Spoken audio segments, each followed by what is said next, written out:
આપણું છે ને એટલે કિંમત નથી. અને ખાલી અંગૂઠો એમને એમ નથી, આ દુનિયા તો ફિંગરપ્રિન્ટ આપી. અત્યારે આપણે ફિંગરપ્રિન્ટના લોક આવી ગયા ને, અંગૂઠા દબાવો તો જ અંદર જવાય.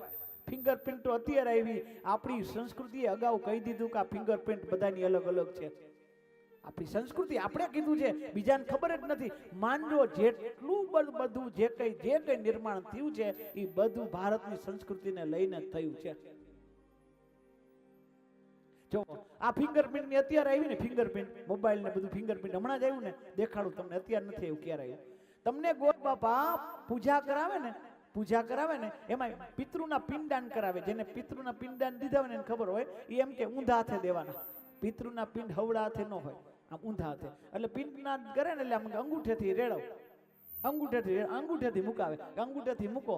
હવે આપણે એમ થાય કે આમ મૂકવાનું બદલે આમાં શું એક્સરસાઇઝ કરાવે છે, આમ કરાવે તો અમને મચકોડી નાખશે. આમ કેમ કીધું? એ ગોર બાપા સમજે છે કે દુનિયામાં બધાના ફિંગરપ્રિન્ટ અલગ અલગ હોય.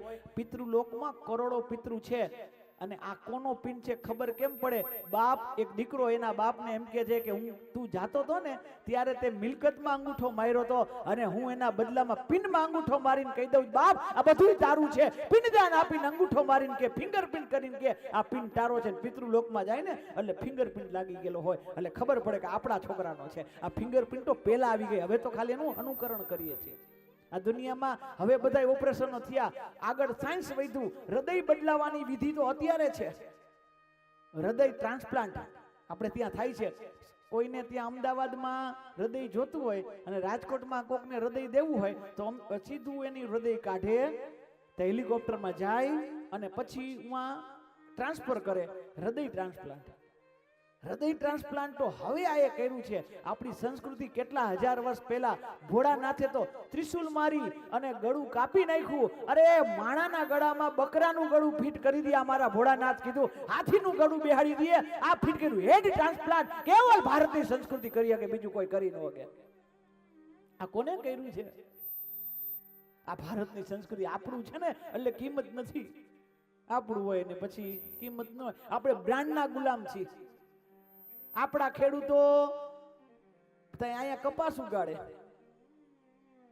આપણા ખેડૂતો બિચારા મહેનત કરી તડકાના કપાસ ઉગાડે, પછી આપણે એના મિલમાં લઈ જાય અને આપણા જ મજદૂરો એ કપાસમાંથી દોરા બનાવે, એનું કાપડ બનાવે, અને કાપડ બનાવીને ખાલી બારે જાય.